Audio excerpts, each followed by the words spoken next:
نبی نے کیا فرمایا؟ جس نے خواہشات کو اپنا ہدف بنایا کہ میں یہ خواہش یہ بھی ہو جائے، یہ بھی ہو جائے، تو آپ نے کیا فرمایا؟ کیا اس کی خواہشات پوری ہو جائیں گی؟ کیا وہ خوشیوں میں آ جائے گا؟ نا نا نا نا نا نا، یہ پیغمبر کہہ رہے ہیں، اللہ کے سچے پیغمبر، وہ کبھی بھی خوشیوں میں نہیں آئے گا۔ فرمایا اس کو کیا سزا ملے گی؟ جعل اللہ من کانت الدنیا ہمہ جعل اللہ فقرہ بین عینیہ، دولت کے پیچھے بھاگے گا نا تو اللہ اس کے سامنے فقر و فاقہ کا خوف رکھ دیں گے۔ سمجھ رہے ہو؟ دولت کے پیچھے بھاگ رہا ہے، آ رہی ہے، مل بھی رہی ہے، لیکن خوف کیا ہوگا کہ یہ مجھ سے چھن نہ جائے، اس بات کی ٹینشن، یار یہ ختم نہ ہو جائے، یار یہ چھن نہ جائے، یار کوئی کاروبار کو نقصان نہ ہو جائے۔ بڑے بڑے کروڑ پتی فیکٹریوں کے مالک آتے ہیں، کہتے ہیں کہ لاشعوری سا خوف ہمیں ستاتا ہے، دنیا کی ہر نعمت ان کے پاس، مگر دماغ میں نا ایک کہہ رہے ہیں ہمیں خود بھی نہیں پتا ہم ڈر کس چیز سے رہے ہیں، لیکن سکون نہیں ہے، ایک لاشعور میں خوف ہے جو ہمیں مسلسل ستا رہا ہے۔ یہاں ایک آیت کئی سال پہلے، سفید ٹوپی، پوری پراپر داڑھی، اور جناب سفید کرتا، بڑے ایسے نورانی چہرہ اور پکے نمازی تھے، بہت بڑے تاجر، مجھے کہنے لگے مفتی صاحب میں ایک دل کی بات آپ سے شیئر کرنا چاہتا ہوں۔ میں نے کہا جی۔ کہنا میں نماز بھی پڑھتا ہوں، روزے بھی رکھتا ہوں، اہل اللہ کی صحبت میں بھی بیٹھتا ہوں، اور لیکن پتہ نہیں میرے دل میں سکون نہیں ہے، میرے دل میں سکون نہیں ہے۔ میں نے کہا آپ فیکٹری کے مالک ہیں، کوئی پرابلم ہے تو بتائیں۔ کہہ رہے نہیں کوئی پرابلم بھی نہیں ہے۔ میں نے کہا آپ کے ساتھ بے سکونی پتہ ہے کیا ہے؟ میں جانتا ہوں آپ کی بے سکونی، آپ کو یہ ڈر ہے کہ اس فیکٹری کا کوئی نقصان نہ ہو جائے، جیسی زندگی ابھی ہے پتہ نہیں یہ ہمیشہ ویسی رہے گی بھی یا نہیں رہے گی۔ تو نماز تو آپ نے پڑھ لی، آپ نے زکاتیں بھی دے دیں، آپ نے روزے بھی رکھ لیے، لیکن یہ جو لاشعور میں خوف ہے نا، اس خوف کا کوئی ازالہ کرنے والا نہیں ہے، کیونکہ آپ کو پتہ ہے یہ شیورٹی، یہ گارنٹی کوئی بھی نہیں لے سکتا کہ تمہیں نقصان کبھی بھی نہیں ہو سکتا، کیونکہ آپ نے اپنی زندگی میں دیکھا ہے بڑے بڑے کاروبار چلتے ہوئے ٹھپ ہو جاتے ہیں، لوگ روڈ پہ آ جاتے ہیں۔ کہہ رہے ہیں بالکل آپ صحیح کہہ رہے ہیں، مجھے یہی خوف ہے۔ میں نے کہا اس خوف کا یہ علاج نہیں ہے کہ آپ اپنے کاروبار کو ہر طرح سے سیو کر لو، یہ تو وہ تو کرنا تو چاہیے سیو، لیکن یہ علاج نہیں ہے۔ میں نے کہا اس کا علاج یہ ہے کہ آپ یہ فرض کر لو کہ یہ چھن گیا آپ سے سب کچھ، ابھی برباد ہو گئی، اللہ نہ کرے فیکٹری میں آگ لگ گئی، اب ہوگا کیا؟ کہ نہیں کیا ہوگا؟ میں نے کچھ بھی نہیں ہوگا، صبح 2 پراٹھے آپ پھر بھی کھاؤ گے، رات کو سونے کے لیے چھپڑا آپ کو گندے نالے پہ یا فٹ پاتھ پہ مل جائے گا، کوئی بات نہیں، انجوائے کرنا، دنیا مسافر خانہ ہے، رہنے کی جگہ بولو نہیں۔ ہماری بیسک ضرورت ہے، جب شدید بھوک لگے، بھوک برداشت نہیں ہوتی ہے، کھانے کو روٹی مل جائے، یہ بیسک ضرورت ہے۔ نیند آئے تو سونے کے لیے جگہ مل جائے۔ یہ نیند ایسی عجیب چیز ہے، آپ اگر نہیں سونا، ایک وقت آتا ہے کہ آپ بچو گے بھی نا تو کانٹوں پہ بھی نیند آ جائے گی آپ کو۔ اب جیسے میرے ساتھ ہوتا ہے نا، نیند نہیں ہو رہی، ایک وقت جب بہت زیادہ جمع ہو جاتی ہے، پھر ہم نہیں بھی سونا چاہ رہے ہوتے ہیں، سو رہے ہوتے ہیں۔ میں ایک دفعہ سفر میں آ رہا تھا، بڑا لمبا بس کا سفر تھا، سونے کا ٹائم ہی نہیں ملا، تو جب ہم سکھر تک پہنچے نا، پرانی بات ہے 20-25 سال پرانی، تو میں ایسا سویا ہوں، کبھی اس کے اوپر جا کے دھڑام سے گر رہا ہوں، وہ اٹھا رہا ہے بھائی کیا کر رہے ہیں مولوی صاحب، پھر جب ادھر کھوکر تو دھڑام سے اس کے اوپر گرا، وہ کہہ رہا ہے مولوی صاحب تمیز سے بیٹھو یار، پھر ادھر میں جاگنے کی کوشش کر رہا ہوں، لیکن یہ اللہ کی رحمت ہے کہ جو چیز ضروری تھی وہ اللہ نے آپ کے اوپر مسلط کر دی۔ تو میں نے کہا نیند کا بھی کوئی ٹینشن لینے کی ضرورت نہیں ہے، سونے کی کہیں بھی جگہ نہ ہوئی نا آپ کو، اور جب گہری نیند آتی ہے نا، انسان پہ مسلط ہوتی ہے، بے شک نرم گدا نہ بھی ہو، سونے کا مزہ خاندانی آتا ہے۔ آدمی کہتا ہے کہیں سر ٹکانے کی، کوئی بندے سے کہتا ہے تو خالی ہاتھ یوں رکھ کے کھڑا ہو جا تھوڑی دیر کے لیے، کہیں سر ٹکانے کی ذرا سی جگہ مل جائے، ایسا مزہ آتا ہے سونے میں۔ وہ جو سبزی والا جو میرے پیسے لے کے بھاگا تھا نا، وہ ٹھیلے پہ سوتا تھا رات کو، وہ رات کو ٹھیلے پہ سوتا تھا، اس کو سکون تھا نا، اس کی سکون نہیں تھا اصل میں، وہ تھک اتنا جاتا تھا نا فراڈ کر کر کے ادھر سے پیسے، تو رات کو آ کے اب اس کو جگہ نہیں ملی، تو میں نے کئی دفعہ دیکھا ٹھیلے پہ سو رہا ہے۔ مزدور لوگوں کو دیکھ لو نا آپ، جہاں جگہ ملے سو جاتے ہیں وہ۔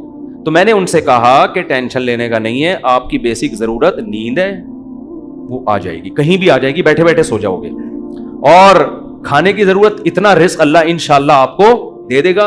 اور شدید بھوک میں تو میرے بھائی دال میں بھی وہ مزہ آتا ہے جو ایک مالدار کو قورمے بریانی میں آتا ہے۔ شدید بھوک لگ رہی ہو نا، دال کھانے کا اپنا مزہ۔ میں نے کہا دال مل جائے گی۔ پھر کہنے لگے بیوی بچوں کا کیا ہوگا، جب اتنی غربت ہوگی، خطرہ ہوگا تو بھاگ جائیں گے۔ میں نے کہا جو خود سے بھاگے اسے بھاگنے دو، ٹھیک ہے نا، جو خود سے بھاگے اسے کوئی ٹینشن، مسافر خانہ ہے نا، بھائی نیک بیوی تو وہ ہوتی ہے جو آپ کی شریک حیات ہے. جب دولت تھی اس وقت بھی ساتھ, جب غربت تھی اس وقت بھی ساتھ. تو اگر غربت میں وہ بھاگ گئی, بولو اے اللہ اچھا ہوا تو نے زندگی میں ہی جان چھڑا دی. کیا خیال ہے بھائی؟ اور میں نے کہا جب دوبارہ پیسہ آئے تو پھر اس کو لے کے نہ ہو, بولو اب وہیں رہو. اب کیا کرنا ہے بھائی؟ غیرت مند آدمی تھوڑی ایسی چیزیں پالتا ہے. لیکن تو میں نے کہا بھاگتا بھاگتا کوئی ہے نہیں آج کل, لیکن اگر بھاگ گئی ٹینشن نہیں, مسافر خانہ ہے, ویسے بھی مر جاتے تو قبر میں دفنا کے آ جاتی وہ. تو کوئی ٹینشن نہ لو میرے بھائی, کسی چیز کی ٹینشن لینے کا بالکل بھی نہیں ہے. ہم مسافر خانہ ہے, ہماری فیکٹریوں کو اللہ نہ کرے آگ نہ بھی لگے تو بھی تو مرنا ہے نا. ارے فیکٹری تم نہیں مرے, فیکٹری مر گئی, یہ زیادہ اچھا ہے. اس سے بہتر کہ تم مر جاتے اور فیکٹری بچ جاتی. کوئی فرشتہ آئے اور کہے اللہ نے مجھے حکم دیا ہے اس کی فیکٹری کو آگ لگوا دو, لیکن اس کو آپشن دے دو کہ تو مرے تیری فیکٹری کو مار دیں. آدمی کہتا ہے بھائی مزدوروں سمیت مار دے اس پوری فیکٹری مجھے بچا لو. یہی ہوگا نا, مجھے بچا لو. تو ان کو تھوڑا سکون ہے. میں نے کہا آپ کا مسئلہ یہ ہے کہ آپ نماز پڑھتے ہیں, علماء کے پاس بھی بیٹھتے ہیں, مگر آپ نے دل میں دنیا کی محبت کے گٹر ابل رہے ہیں آپ کے. ہمارے حضرت فرمایا کرتے تھے بہت سے لوگ ایسے ہیں, بڑی بڑی داڑیاں, تہجد گزار اور جناب بڑے ہر بات پہ درود شریف, لیکن دل میں دنیا کی محبت کے گٹر پالے ہوئے ابل رہے ہیں. یہ ایسے جیسے اللہ کی محبت کے چشمے ابلتے ہیں نا, تو دنیا کی محبت کے چشمے نہیں ابلتے, گندگی کے گٹر ہیں جو ابلتے ہیں. کہتے ہیں ان کے دل میں گندگی نہیں ہے, گندگی کے دنیا کی محبت کی جو ایک گٹر ہے نا, گٹر, وہ گٹر ابل رہے ہیں. جس کو یہ مثال سمجھ میں نہ آتی ہو, بارشوں میں ہماری گلی کو آ کے دیکھ لیا کرے گٹر کیسے ابلتے ہیں, تو وہ پتہ چل جائے گا کہ یہ ہے جو گند نکلا ہوا. اس گند کو نکالو. کیا کہا پیغمبر نے ہود علیہ السلام نے اپنی قوم سے, صالح علیہ السلام نے اپنی قوم سے, تتخذون مصانع لعلکم تخلدون, اے میری قوم تم گھر اتنے مضبوط بناتے ہو جیسے تم نے ہمیشہ رہنا ہے, اتنا پیسہ ان دیواروں میں کیوں پھونک رہے ہو؟ حالانکہ وہ حلال پیسوں سے گھر بنا رہے تھے بھائی, حرام سے تھوڑی بنا رہے تھے, حرام سے نہیں بنا رہے. پھر بھی پیغمبر اعتراض کر رہے ہیں کہ موت کو بھول گئے ہو تم, اتنا سریا بنیادوں میں ڈالا جا رہا ہے. لوگ بتا رہے تھے ہم نے یہ سریا ڈالا. میں کہتا ہوں اپنی ہڈیوں میں تو کیلشیم ہے نہیں تمہارے, پہلے اپنی ہڈیوں میں سریا ڈالو بھائی. ہڈیاں بوسیدہ ہو رہی ہیں, کھوکھلی ہو رہی ہیں, اور مکان کی مضبوطی پہ انسان فخر کر رہا ہے. تو نکالو اس گٹر کو, ایسے جھٹک دو. ہمارے حضرت ایک ذکر بتایا کرتے تھے کہ رات کو نا تنہائی میں بیٹھ کے یہ ذکر کیا کریں. یہ ذکر حدیث سے ثابت نہیں ہے, صرف ٹریننگ کے لیے ہے, ٹریننگ کے لیے, اپنی اصلاح کے لیے, اس لیے اس کو سننا سمجھنا جائز نہیں ہے. وہ ذکر کرواتے تھے, بہت سے اکابر کرواتے ہیں یہ کہ لا الہ الا اللہ. لا الہ میں کیا کرنا ہے؟ گردن یہاں لے کے جانی ہے. لا الہ کوئی معبود نہیں, یہ تصور کر رہے ہیں دل سے اللہ کے علاوہ سب چیزیں نکل رہی ہیں, نکال کے باہر پھینک رہا ہوں. اس تصور کا نا بڑا اثر پڑتا ہے دل کے اوپر. لا الہ سب نکال کے, بحریہ ٹاؤن نکالو سب سے پہلے اس میں سے. ہاں بحریہ, آپ کو نہیں پتا بحریہ ٹاؤن کا, آپ باہر سے آئے نا. ہمارے ہاں وہ کامیاب ہے جو بحریہ ٹاؤن ہے, اور وہ ناکام ہے جو بحریہ ٹاؤن نہیں ہے. تو ہمارے ہاں جنت الفردوس میں ریاض ملک ہے جس کا بحریہ ٹاؤن. یہ جنت جو دنیا میں باتیں کرتے ہیں لوگ, اب اس کو نہیں مانتے, کہتے ہیں بھائی تیرے پلاٹ کتنے ہیں. تو لا الہ کا مطلب نکالو دل سے, کوئی نہیں ہے. جو گند بھرا ہوا ہے نا, دکان, پلاٹ, جائیدادیں, جاگیریں, جدھر دل اٹکا ہوا ہے, میرا بزنس, میرا کاروبار, میرا پلاٹ, میرا یہ سب میرا کر کے, جو میری گاڑی, یہ سب فضول چیزوں کو لا الہ میں تصور کر کے نکلو. حالانکہ اس وقت ہمارے پاس دھیلا بھی نہیں تھا ہم تو خود طالب علم تھے, لیکن کہتے تھے نکالو دل سے. رات کو 100 دفعہ نا یہ ذکر کرواتے تھے, لا الہ سب نکال دیا, الا اللہ. پھر الا اللہ میں چوٹ مارتے تھے دل پہ. الا اللہ صرف کون ہے؟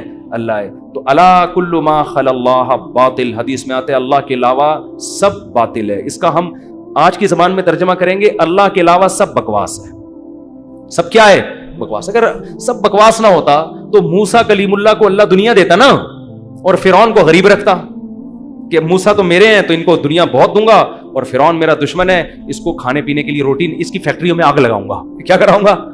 فیکٹریاں تو فرعون کی چل رہی تھیں, اس کے محلات کے نیچے نہریں بہ رہی تھیں, اور موسیٰ کلیم اللہ کو فرعون غربت کے تانے دیتا تھا. ان کے پاس تو کچھ بھی نہیں ہے, شادی کرنے کے لیے تو 10 سال بکریاں چرائی ہیں انہوں نے. آپ شادی کرتے ہیں نا, اصل میں کیسے بھائی اتنے اچھے خاندان میں شادی ہوئی, آپ بتاتے ہیں یار ایکچولی میرا بزنس, اور وہ انہوں نے ایسا میرا اسٹیٹس دیکھا کہ خود ہی دے دی انہوں نے. اور غریب آدمی, ابے تجھے کیسے مل گئی؟ تو کیا کہہ رہا تھا یار, کسی کا رکشہ ادھار لے کے گیا تھا میں بتانے کے لیے. وہ بیچارہ فخر کر سکتا ہے؟ تو فرعون یہ تانے دیتا ہے موسیٰ علیہ السلام کو کہ ام انا خیر من ھذا الذی ھوا مہین, میرے پاس دولت, یہ غریب. تو اس سے پتہ چلتا ہے اللہ کے علاوہ اس دنیا میں سب کچھ کیا ہے؟ بکواس. ہمارے نبی کچرے کے ڈھیر پہ صحابہ کے ساتھ گئے, ایک مری ہوئی بکری کا بچہ, سوری مری ہوئی بکری کا بچہ نہیں, بکری کا مرا ہوا بچہ, سمجھتے ہو؟ بکری کا مرا ہوا بچہ مردار ہوتا ہے نا, بو آ رہی ہوتی ہے, پھول پھٹ رہا ہوتا ہے. آپ نے صحابہ سے فرمایا کوئی ہے جو اس کو کچھ درہم میں خریدے؟ صحابہ نے کہا یا رسول اللہ اس گند کو کون خریدے گا؟ آپ نے فرمایا اللہ کی نظر میں اس دنیا کی حیثیت اس سے بھی کم ہے. جو ہم اس کو لفٹ کرا رہے ہیں نا, میرا پلاٹ میری گاڑی, چند اصل میں یہ سمجھ میں آتی نہیں ہے. آنکھ بند ہوگی تو سمجھ میں آ جائے گا یار کس چیز پہ میں نے محنت کی. تو دل سے دنیا کی محبت نکالو, اور یہ ذکر تنہائی میں اجتماعی نہ کریں, ایک بدعت نہ بن جائے. ہاں لاؤڈ اسپیکر کھول کھول کے بھی مسجدوں میں ہو رہا ہے, ایک ٹوپی ڈرامے شروع ہو جاتے ہیں. ہر چیز کو نا لوگ انٹرٹینمنٹ کا ذریعہ بنا لیتے ہیں. اب یہ ذکر میں نے بتا دیا تو اب پتہ چلا مسجدوں میں پروگرام چلے, آئیے ہمارے یہاں 3:05 پہ ذکر ہوگا, پھر ہاں ہو رونا دھونا کرنا کرانا کچھ بھی نہیں ہوتا. تو تنہائی میں بیٹھ کے اگر 100 دفعہ ایسے کر لیں نا, لا الہ, ہلکی آواز کے ساتھ, لا الہ الا اللہ, لا الہ الا اللہ, لا الہ الا اللہ, آپ کئی دن تک کنٹینیو کریں گے, آپ کے دل کی کیفیت بدلنا شروع. پھر آپ کو لگے گا یار لا الہ کوئی نہیں ہے, سب بکواس ہے. پھر کوئی آپ سے آ کے کہے گا نا ابے بحریہ ٹاؤن, آپ کہو گے میں تو رات کو 100 دفعہ دل سے یہ بحریہ ٹاؤن نکالا ہے میں نے, تو کس بحریہ ٹاؤن کی بات کر رہا ہے؟ دنیا رکھو ضرور, ایسا نہ ہو کہ پلاٹ ہی بیچ دیں صبح اٹھ کے. 3 پلاٹ تھے بحریہ ٹاؤن میں بچوں کے لیے رکھے ہوئے تھے, لا الہ الا بحریہ ٹاؤن نکال کے صبح کا اٹھا کے دے دو کسی کو بس. تو اتنا کریں جتنا افورڈ کر سکتے ہیں. یہ تو ہمارے نبی نے تو رکھا ہی نہیں نا, لیکن ہمیں حکم ہے, ہم کمزور لوگ ہیں, رکھ لو. اگر اللہ نے وسائل دیے ہیں, دل نہ لگاؤ. دل لگانے کا کیا مطلب ہے؟ فیکٹری اس لڑکے نے رکھی تھی مگر دل میں بھی رکھی ہوئی تھی, تو میں نے کہا دل سے فیکٹری کو کیا کرو, نکال دو. جب نکالو گے تو کیا ہوگا؟ دل میں محبت ہے یا نہیں ہے, اس کی علامت ہے چھوٹ جانے پہ نقصان کتنا ہوتا ہے. دیکھو بہت سے لوگ اپنی بیوی سے کہتے ہیں میں تم سے بہت محبت کرتا ہوں, پتہ چلے گا مرنے پہ نقصان کتنا ہوتا, افسوس کتنا ہو رہا ہے. آپ رہتے تو سبھی میاں بیوی اکٹھے ہی ہیں نا, کیا خیال ہے صبح وہ ناشتہ بنا کے دے گی, آپ کھا لو گے, آپ کے بچوں کو سب محبت سے ہنسی خوشی زندگی گزر رہی ہے. اس سے تھوڑی پتہ چلتا ہے کہ آپ کو اس سے محبت بھی ہے یا نہیں ہے. اگر وہ مر جائے, اس کو کینسر ہو جائے, آپ کے دل میں آئے کہ چلو یار, بعض نہ اوپر سے ڈاکٹر صاحب بہت ٹینشن میں, اندر سے یار خود سے جا رہی ہے, جانے دو. جیسے ایک 2 نمبر مولوی صاحب تھے بدعتی, وہ تقریر کرتے تھے چوری حرام چوری حرام چوری حرام. ایک دن ان کے گھر میں کھانا نہیں, تو ان کی بیوی نے کہا کیا کروں بھائی؟ انہوں نے کہا پڑوسیوں کی مرغی چوری کر لو. انہوں نے کہا بھائی پڑوسیوں کا آپ تو خود چوری کے خلاف بیان کرتے ہیں. اس نے کہا بھائی ہم شوربے سے لگا کے کھا لیں گے, بوٹیاں چوری کی تو بوٹیاں ہوں گی نا, بوٹیاں نہیں کھائیں گے ہم.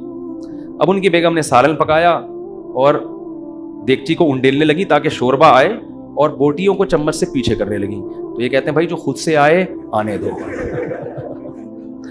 چوری تو وہ ہے نا ہم کھا رہے ہیں, ہم تھوڑی کھا رہے ہیں, خود ہی آ رہی, کشش ثقل گریوٹی کی وجہ سے آ رہی ہے یہ سبھی. تو بعض لوگ بیوی سے اتنے بیزار ہوتے ہیں, علاج بھی کر رہے ہیں ایک ذمہ داری سمجھ کے, لیکن دل میں یہ ہوتا ہے اگر خود سے مر رہی ہے نا تو اللہ تو سمجھتا تو ہے نا میں کیا کہنا چاہتا ہوں. تو ساتھ رکھنا, اس سے نہیں پتا چلتا کہ آپ کو اس سے محبت ہے یا نہیں ہے. لوگ رہ لیتے ہیں, پیسہ بھی رکھ لیتے ہیں, محبت کا اس سے پتا چلتا ہے چھوٹ جانے پہ غم کتنا ہوتا ہے. گاڑی رکھیں, بنگلہ رکھیں, چھوٹ جانے کے لیے تیار رہیں, چھوٹ گئی تو کوئی مسئلہ نہیں ہے یار. تو میں نے ان صاحب کو کہا کہ یہ فیکٹری میں ابھی سے فرض کر لو آگ لگ گئی ہے اور سب برباد ہو گیا, اب آپ دھوتی بنیان میں گھوم رہے ہو, ٹھیک ہے نا, تو کیا ہوگا؟ اس میں نے کہا وہ بھی سے فرض کر لو. تو کہنے لگا یار بڑا سکون ملا ہے. تو میں نے کہا یہ سکون آپ کا پھر ختم ہو جائے گا, پھر فیکٹری تو نکالو اس کو دل سے. اور دل سے دنیا نکالنے کا ایک بہت بہترین طریقہ ہے صدقہ کیا کرو. جب روکڑا خرچ کرتا ہے نا دل کھینچتا ہے.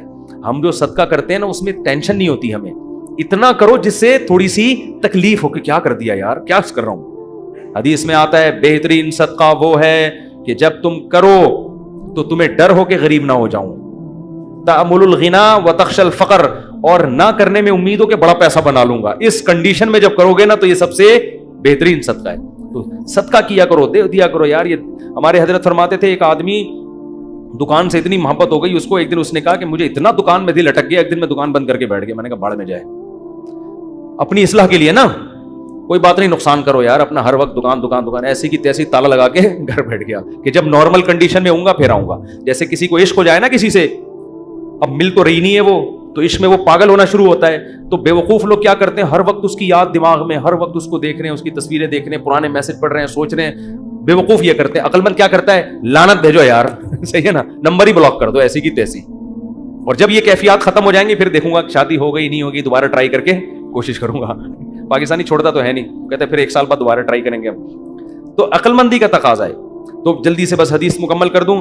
نبی نے فرمایا جس نے خواہشات کو ہدف بنا لیا تو اللہ فقر و فاقہ اس کے سامنے لا کے کھڑا کر دیں گے. کروڑ پتی ہوگا مگر آگے فقر و فاقہ اس کو ڈرا رہا ہوگا, بھائی میں حملہ کر دوں گا, میں تجھے کھا جاؤں گا. اس خوف کی وجہ سے لائف کو انجوائے نہیں کرے گا.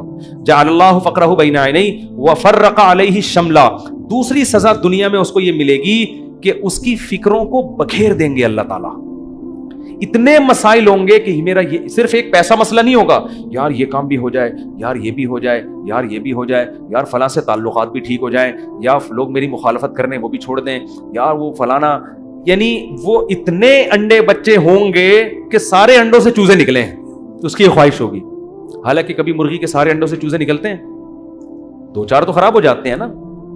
تو فرقہ یہ اور عجیب ٹینشن, سکون نہیں ہوگا. یہ بھی اس کی فکریں اللہ کیا کر دے گا, اس کے سامنے بکھیر دے گا. یہ بالکل ایسے ہے جیسے بہت ساری ٹینشنیں اگر ایک پوٹلے میں ہو نا, انسان کہتا ہے اٹھا کے پوٹلا پھینک دو, ختم. اور وہ پوٹلا کھل کے بکھر جائے, ایک ٹینشن وہ ہے, ایک ٹینشن وہ ہے, ایک ٹینشن وہ, اس کو کمبخت کو سمجھ میں ہی نہیں آئے گا ان ٹینشنوں سے میں جان چھڑانا شروع کون سی والی ٹینشن سے کروں, میں کون سی والی ٹینشن کو میں پہلے پھینکوں, پھر اتنی بکھری ہوئی ہوں گی اس میں ڈوبا ہوا ہوگا وہ. اور آگے آپ نے فرمایا اتتہ ولم یاتہ من الدنیا الا ما قدر له. یہ سارے کام دنیا کے لیے کر رہا تھا نا, وہ 2 بکھیڑے پال لیے اس نے, دنیا کے لیے سب کچھ کر رہا تھا, اور اس کی 2 سزائیں تو اللہ فوراً دے دے گا, فقر و فاقے کا خوف اور ٹینشنوں کو بکھیر دے گا. یہ 2 ٹینشنیں تو چلو ہم کہتے یار دنیا مل جاتی تو چلو یہ ٹینشنیں بھی قبول ہیں. اللہ کہتے ہیں ملے گی اتنی جتنی مقدر ہے. نبی نے فرمایا ملے گی اتنی نہیں جتنی اس کی چاہت ہے, اتنی جتنی اللہ نے لکھی ہوئی ہے. اگر یہ زیادہ کی کوشش کرے گا تو ہو سکتا ہے دھیلا بھی نہ ملے, اور ہو سکتا ہے ڈبل مل جائے. تو یہ بھی اس کی چاہت پہ نہیں ہے, یہ کس کی چاہت پہ ہے, اللہ کی. تو یقینی پھر بھی نہیں ہے وہ. پھر میں چٹکلا سنا دوں نا, یقینی پھر بھی نہیں ہے. ایک آدمی کو بیوی اچھی نہیں لگتی تھی, بیچاری نے ہر طرح سے کوشش کر لی کہ میں اپنے میاں کو اچھی لگوں, اچھی پھر بھی نہیں لگ رہی اس کو. ایک دن وہ بڑی خوبصورت لپسٹک اور خوبصورت زیور اور خوبصورت ساڑی اور بڑا خوبصورت لباس, ہر چیز بڑی VIP پہن کے آ گئی. ابھی اب بیوی کی تعریف کر رہے ہیں, یار کیا خوبصورت چوڑیاں پہنی ہوئی ہیں. کہہ رہی تھینک یو, آپ کا بہت شکریہ, کیا خوبصورت ساڑی. کہہ رہی وہ لڈو پھوٹ رہے ہیں کہ آج تو میرا میاں بڑا خوش ہے, بہت اچھا ماشاءاللہ ڈریس آپ نے, کیا خوبصورت لپسٹک. ایک چیز کی تعریف کر کہتے ہیں اچھی پھر بھی نہیں لگ رہی. اتنا کچھ اچھا پہنا ہوا ہے مگر تو پھر بھی اچھی نہیں لگ رہی. یہ مطلب ہے اس حدیث کا کہ اتنی ٹینشنیں اٹھانے کے بعد ہو سکتا ہے دنیا ملے پھر بھی نہیں, وہیں کا وہیں کھڑا رہے جہاں سے چلا تھا. اور اس کے مقابلے میں آپ نے فرمایا من کانت الآخرۃ ہمہ, جس نے اس دنیا کو پسے پش ڈال کے کہا میرا ہدف آخرت ہے. یہ دنیا اصل ہدف ہے ہی نہیں. ملے ٹھیک ہے, نہیں ملے ایسی کی تیسی. یہ ایسی کی تیسی یاد رکھ لیں.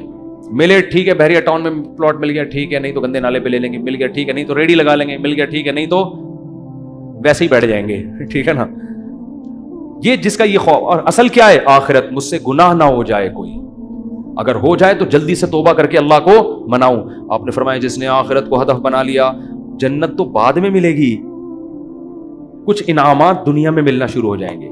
پہلا انعام جعل اللہ شملہ جمع لہ من کانت الآخرۃ ہمہ جعل اللہ غناہ فی قلبی.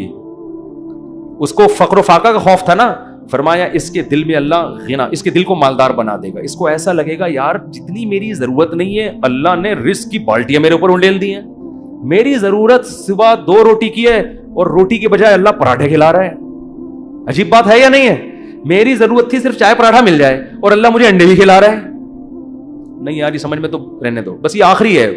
آپ لوگ بھی بہت تھک گئے ہوگے نا. میری ضرورت تھی کہ میں کسی طرح بس روٹی اور پانی مل جائے, نوالا حلق میں اتار لوں, کیونکہ مسافر خانہ ہے نا. ارے بس میں سفر کر رہے ہو, ٹرین میں سفر کر رہے ہو, شدید بھوک لگ رہی ہے, آدمی کہتا ہے یار 2 نوالے کہیں اسٹیشن سے خرید کے لے آ, آگے پپو کا گھر آنے والا ہے پشاور میں, چاچو کا گھر آنے والا ہے, تو مزے ہی مزے بکرے رکھے ہوئے وہاں پہ, سفر کی ٹینشن تھوڑی لے گا, پھر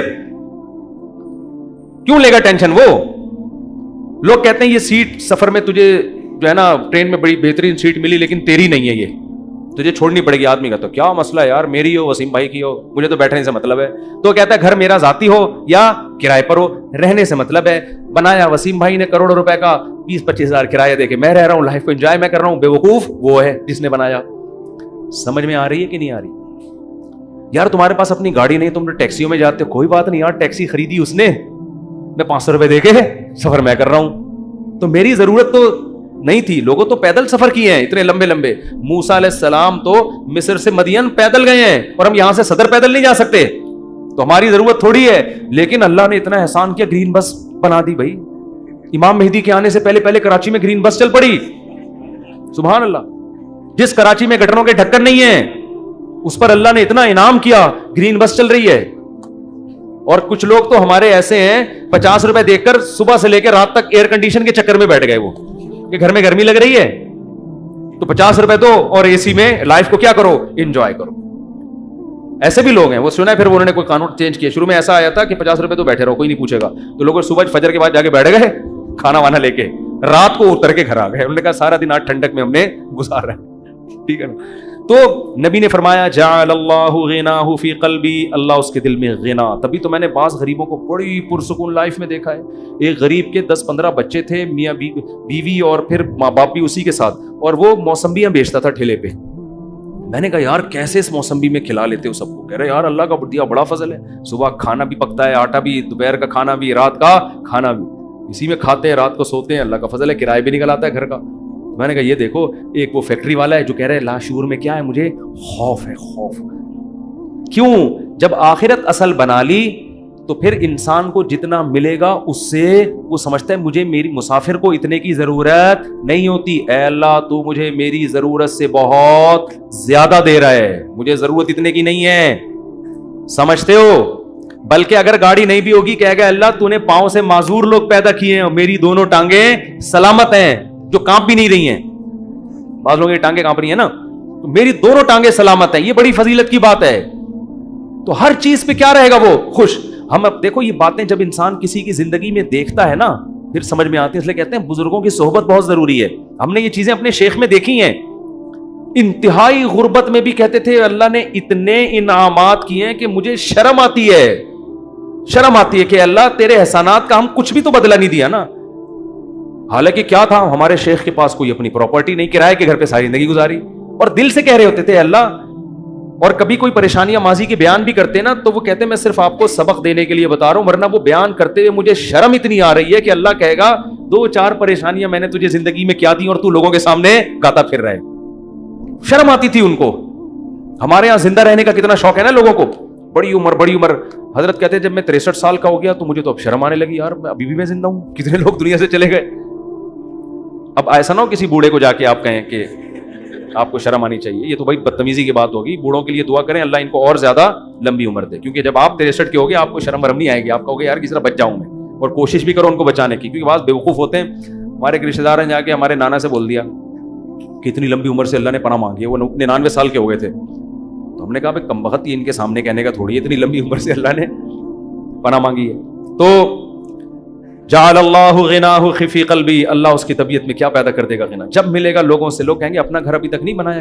کہہ رہے یار بنایا تو وسیم بھائی نے تھا, رہ کون رہا ہے, میں ایسا انجوائے کر رہا ہوں. نل کے توڑو, دیواروں کو نیلا پیلا کرو. کرایہ دار جو واٹ لگاتے ہیں, بچوں نے وائٹ بورڈ بنایا تھا دیواروں کو, کیلیں ٹھوکو اس میں ایسی کی تیسی کر کے, جب زیادہ غصہ آئے وہ نکال دے تو نکل کے دوسرا لے لو. کرائے پہ تو ہر جگہ گھر مل جاتے ہیں. تو وہ خوش رہے گا, خوش. اور آپ نے دوسرا انعام کیا بتایا, جعل اللہ غناہ فی قلبی وجمع له شملا, ساری ٹینشنیں اللہ جمع کر کے ایک پوٹلے میں بند کر دیں گے. اس کو بتا دیں گے تیری یہ 2-4 ٹینشنیں, اس سے زیادہ دنیا کے غم بھی اس کے 2-4 ہی ہوں گے, اس سے زیادہ نہیں ہوں گے. ایک کمانے کو غم ہوگا جو میرا بیان سنتا ہے میری شادی ہو جائے, بس ٹوٹل غم, ٹوٹل پوٹلے میں یہ 2-4 ہی غم ہیں اس کے. دنیا دار آدمی کے غم ایک تو بہت بڑا پوٹلا ہے اور وہ بھی کیا ہے, بکھرا ہوا ہے, اور اس کے 2-4 اگر ہوں گی بھی تو وہ ایک پوٹلے میں جمع لہو، اللہ اس کو کیا کر دے گا؟ جمع. یار بس ابا بیمار ہیں اور کوئی خواہش نہیں ہے، ابا ٹھیک ہو جائیں. خواہشات کیا ہو جاتی ہیں؟ محدود. زیادہ لمبی چوڑی خواہشات ہیں ہی نہیں دنیا میں، مسافر خانہ ہے بھائی. وَجَمَعَ لَهُ شَمْلًا، اور آپ نے فرمایا وَآتَتْهُ الدُّنْيَا وَهِيَ رَاغِمَةٌ. پہلے والے کی حالت کیا تھی؟ سب کچھ کر لیا، اچھی پھر بھی نہیں لگ رہی. وہی تھا نا، ملا پھر بھی نہیں. فرمایا اس کے پیچھے دنیا آئے گی، ناک رگڑتے ہوئے ذلیل ہو کے آئے گی. یہ دنیا کو لفٹ نہیں کرائے گا. اس حدیث کا مطلب سمجھنا ہے نا. اہل اللہ کی زندگیاں دیکھو، ہم نے دیکھی ہیں. ایسے رزق کے دروازے کھلتے تھے ان کو. ہمارے حضرت کے پاس جب نوٹوں کی گڈیاں آتی تھی نا، جب رزق کے دروازے کھلے، حضرت سے گنا نہیں جاتا تھا، کیونکہ حضرت کا ٹائم بڑا قیمتی تھا. گنتے تھے یار یہ کیا مسئلہ ہے یار. کئی دفعہ نا 2-2 3-3 نوٹ گن لیتے تھے، پھر کہتے تھے بس وہ دے دینا جتنے بھی ہیں. اور آپ کے پاس آئے، بیٹھ گیا یوں کر کے نا 6 دفعہ تھوک لگا کے، یار یہ پھر لائٹ میں دیکھ رہا ہے. ہمارے محلے میں ایک بندہ رہتا تھا، کوئی اس کو جانتا نہیں ہے، بہت پرانی بات ہے اس لیے غیبت نہیں آئی. وہ اتنا کنجوس دکاندار تھا، اس کا نام بنیا رکھا ہوا تھا لڑکوں نے. اس وقت چمنی اٹھنی بھی چلتی تھی. چمنی چارہ نے نا 1 روپے کا 1/4. ہمیں یاد ہے ہم کوئی چیز خریدنے آتے نا چمنی، تو وہ چارہ نے کو نا یوں کر کے دیکھ رہا ہوتا تھا کہ نقلی تو نہیں ہے. ابے چارہ نے کہاں سے کوئی نقلی چھاپے گا یار. اتنا دیکھ رہا ہوتا تھا یوں کر کے نا اس کو. اس کا نام لڑکوں نے رکھ دیا تھا بنیا. ٹھیک ہے نا. تو ایسا دل میں ہوس، ایسی ہوس، گن رہے ہیں بیٹھ کے بار بار. تو ہم نے دیکھا ہے، تو نبی نے فرمایا آتتہ الدنیا، دنیا اس کے پاس آئے گی، اور یہ استغنا کے ساتھ. وہی راغمہ، یہ دنیا کے پیچھے ناک نہیں رگڑے گا، دنیا اس کے پیچھے ناک رگڑے گی، ذلیل ہو کے آئے گی اس کے پاس، اور یہ لفٹ نہیں کرائے گا، محبت نہیں دے گا اس کو.